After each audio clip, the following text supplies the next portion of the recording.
Hey, welcome to my awesome blue shirt. This one's going to be exciting. This one is exactly what I like doing with Grasshopper. I'm going to look into one node and one node only, which is the Boolean Param. Why would you use a Boolean Param? I'm going to show you how I think about it and how some of you maybe think about it, or how some programmers don't think about it, or how people who wish they could program think about it geometrically. So I hope that sounds exciting. Put my ugly face over here. Let's jump into it. We will leave everything on the script, and I'll show you what I did. Basically, we're dealing with a Boolean, and what I've done is I've used it on a very simple script here.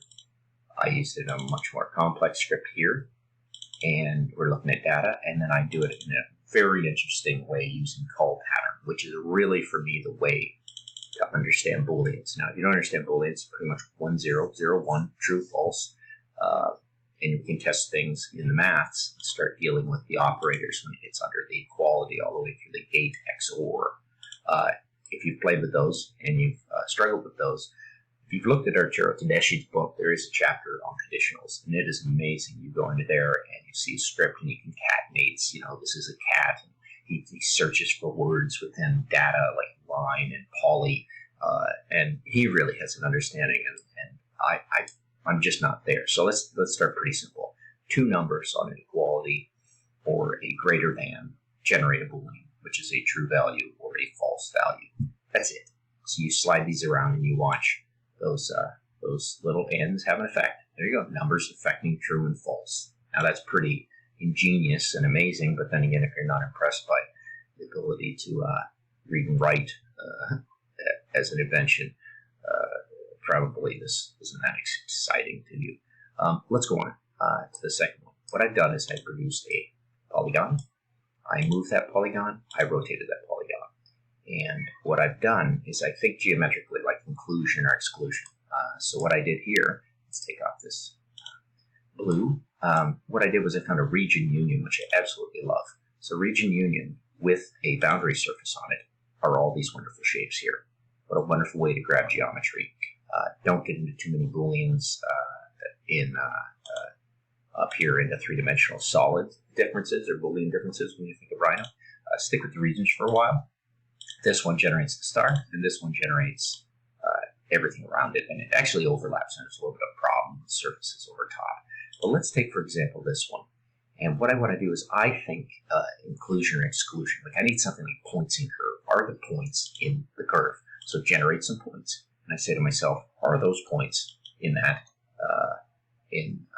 maybe, let's choose this one to start, which is simple. And of course I just put it in the wrong data. Let's bring that one, put it in the geometry here. Let's say, are these points in this circle, in this star? And let's make sure I got the right one. Obviously there's about 3 points in there. If we look here, we're going to see all these nulls and these points coming out. So it's kind of like points and nulls. What does that mean? Well, the index is going to say 0 or -1, which implies no, and 0, yes, but it's not quite there as 0 and 1 for true and false. So what I do is I take a look here. What do I get when I do a points and curve? Well, I get relationships, which come out as a 2 and 0. And why would they come out as 1? Well, if the point was directly on the line of the curve, it would come up 1. But you see that right there.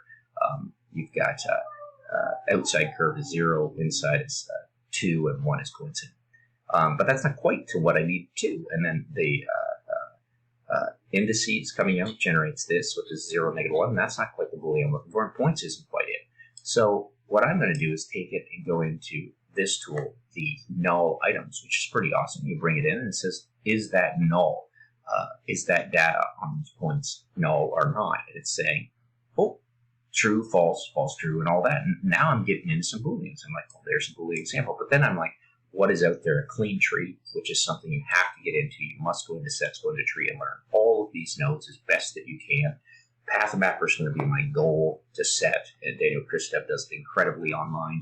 But there you go. You call it out, and now I'm back down to the points. So I'm able to look at those points because of this surface and these points and say which one. So all that logic gets me through, and I think I understand Booleans. Now, that said, here's a script that I got online somewhere or made online looking at a tutorial which blew me away. I probably typed in like call pattern. I don't know. I was probably looking up a node to learn it.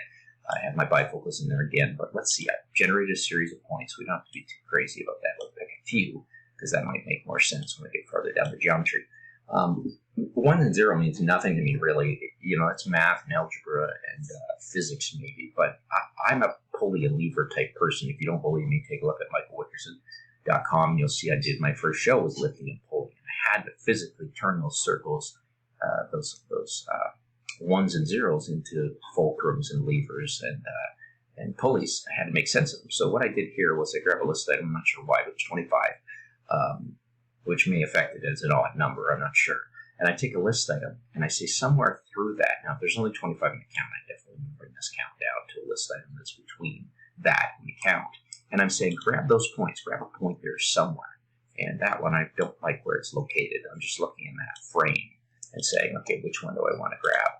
That out of that rectangle. And I think that one will be fine. Then grab another point, grab all the points, find the distance. Now I have actual data. And of course, I can click it and show you data. I can show you a panel to show you data. And there we go. I have distances. Now those distances are exactly what they are. They're numbers. So those are the first numbers.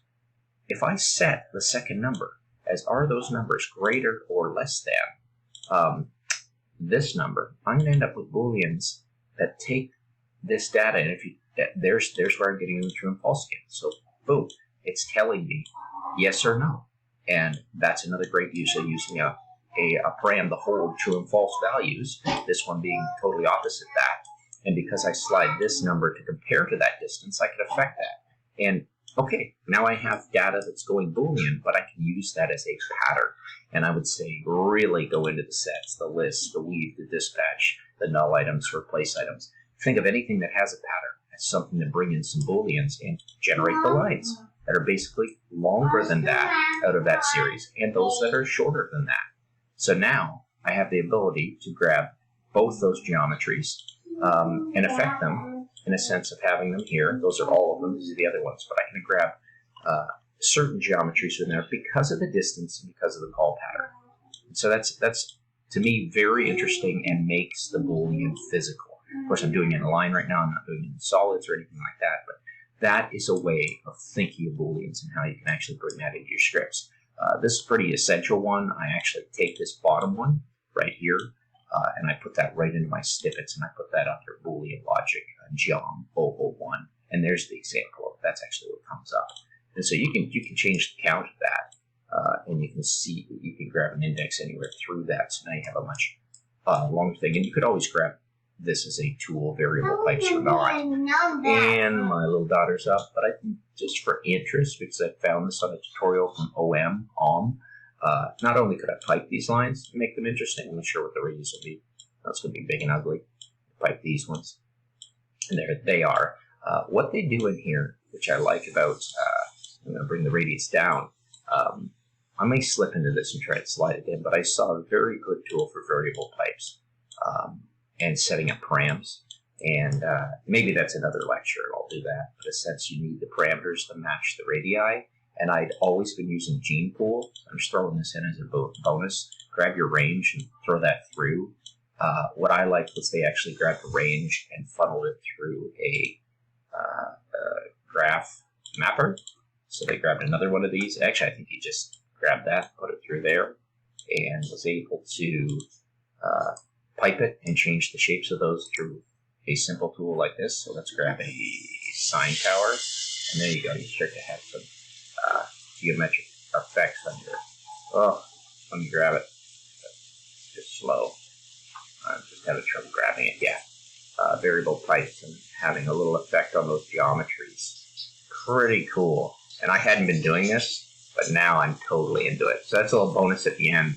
Variable pipe I've been playing with gene pools, and now I don't think I'm ever going back to that. And don't make the mistake here to leave off what it is there, domain, your steps, beginning and ending that, and take that to numbers. Don't assume that everything's where you want it to be. But really nice little tool to try out some geometries. I'm just ending with that because, I don't know, I'm kind of finding that pretty wild. And you can play with that on all these other ones. And I actually saw on the Windows 7 kind of test site or Rhino 7 test site, they're going to be coming up with a lot more of these and new ones to slide in here for you. So pretty excited about that. I'll just grab my Bessie and play with that. Okay, 10 minutes in. Great little exercises and scripts that come out of just slowing down, taking your knowledge, thinking about Boolean and what that might be. And now I'm going to do the total excitement of going into integers and numbers. Well, those are great functional nodes that maybe solve some equations in your maths that when you go into your expression nodes, you might have been going into these things and going in and saying, okay, how do I do floor and ceiling and do all that? You may find that some of these filtered params or containers take care of some of that data. So I'm going to do a little bit of that in the next script. Thanks for watching. Hope you keep watching.